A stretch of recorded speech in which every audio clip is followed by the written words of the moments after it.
Why do you think there's so much tension on the free press from the government side, on the police side? Repeat the question, please. Why do you think there's so much tension from the big media side, from the police, from the government side on the free press? On the free press, you mean? Why is there so much attention by the establishment on the protesters, the demonstrators, and the free press in general? Is that right? Well, the unfree press, that being the high advertising corporate funded press, has so many conflicts of interest. So many of them are partially owned by stockholders who are also on the board of directors of banks and things. Many of us know this, of course, but the interlocking corporate ownership of most large-scale media has automatic conflicts of interest with the corporate interests inside Bilderberg 2014 here in Copenhagen, Denmark, in late May, early June. And so right away you run into this problem where the alternative press that people like myself and you represent and protesters come along and they call more attention to motorists passing by and others about what Bilderberg is. It becomes, I think, a security concern more than anything. The modern governments of the world, some of who are represented in Bilderberg, are of course still fighting what they call the war on terror. And so anything that's contrarian in a philosophical sense, any demonstrator or protester is seen, however distantly, as a potential terrorist.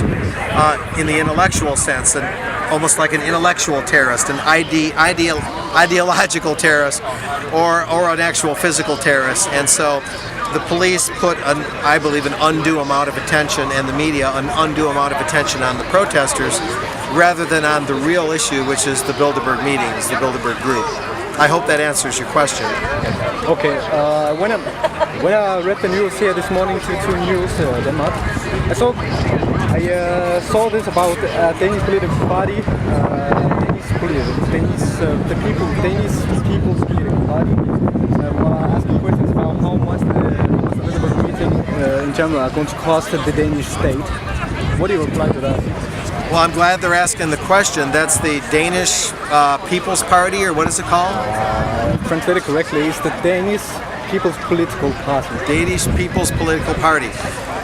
I was asking a similar question without having an answer yet, of course, on day one of Bilderberg, yesterday, May 29, when an officer, a lieutenant with the police, told me very straight out, it was early in the morning, that they would have a total of 300 police officers from Denmark here over the course of Bilderberg, May 29 through June 1st. I said, are any of them working overtime? He said, no, they'd have enough officers to where none of them had to work overtime. I said, so 300 police approximately, 300 individuals. He said, yeah, each of the blue police vans holds 8 to 10 officers. So we've seen a lot of those paddy wagon style vans, right? You and I both have. And so more than it seems would fit on this very tight property here along the water. But so that's a lot of resources, the vehicles, whatever weapons they need to bring along, I suppose. But the gasoline, the manpower, mostly a labor thing. I mean, that alone, the Danish people have a right to know the tax dollars spent. And then other tax dollars. Did any of the Danish officials use any tax dollars whatsoever, even a half a kroner, for their travel, for their food, for their drinks? In any way, shape, or form, the Danish people and that party you mentioned have a right to ask, and they have a right to answer. So let's find out. Okay, why do you think the reason that in 2013 one of the biggest car shows, Gumball 3000, is held here in Copenhagen? In 2014, the Eurovision Song Contest is held here in Copenhagen around the Bilderberg meeting. Are they just simply trying to suck the money out of the Danish state, or what's your response to that? Well, another thing I heard is that on this recent vote for candidates for the Euro elections and the local elections, this anti-EU thing that just swept the greater Europe in these recent elections in late May, is that Danish voters, whether they may be understood or not, surrendered their patent laws to Brussels, to the central regime for the EU in Brussels, Belgium. If that's true, and I need to verify that, I just heard it today, May 30, that's a surrendering a lot of national autonomy right there. And I didn't quite catch everything you said. I was naming an example that I knew a little something about that I want to look into more. But you were talking about other recent changes. In what way were they sucking money out of Denmark? Okay, the Eurovision Song Contest 2014, where all the countries in Europe compete against each other in the song contest, including Israel, even though you don't. Oh, the Eurovision. Okay. The Eurovision. And they compete for what? They compete for winning. The country who wins gets the medal, whatever that's called, the trophy. Plus next year the Eurovision Song Contest is going to be held in their country. What do you think the reason is that first we host the Gumball 3000, which cost a lot of money. Then after the Eurovision Song Contest 2014 and now the Bilderberg meeting, Boy, it's hard to always connect those dots. I mean, it's very curious. Sherlock Holmes would certainly look into that one. I don't want to talk outside my knowledge base. I don't know all the answers to your question on that.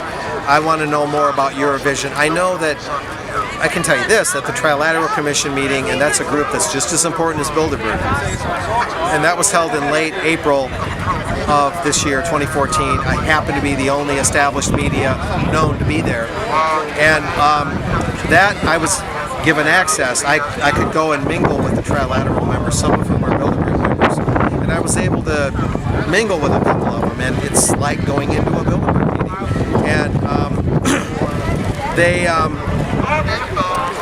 they have something called Europe 2020. It's in their documents, it's in their pronouncements, it's on some of their websites. Maybe Eurovision and Europe 2020 might have some similarities, and that would be something to look into. But I think by 2020 they want to expand the Eurozone to include at least most of the 28 EU member nations. Right now, 18 of the 28, if I got my numbers right, I believe I do, use the euro. The remainder don't. They're going on 19, pushing 20 here pretty quick. So Europe 2020 and Eurovision may be one and the same. It would be premature to say that they are, but that's another thing to mention is look out for Europe 2020 through the Trilateral Commission, through perhaps some of the Bilderberg things, but mainly through the Trilats, as they're called for short. Okay, but last question. Why do you think they decided to hold the Bilderberg meeting on the Marriott Hotel in Copenhagen? That one I can't tell you. It's only their third time. As I've said, this is their 62nd meeting in 60 years. This is their 60th anniversary this year. They started in Holland in 1954, of course, at the Hotel de Bilderberg. That hotel now long ago became its namesake. They haven't met in Denmark since 1969. Exactly why they're here is not yet known. I'm looking into it. Okay. Well, at this particular hotel, it doesn't fit their usual mold. Usually they like their rural golf course, estate-style hotels. I don't know. We'll find out. Thanks a lot. Yep.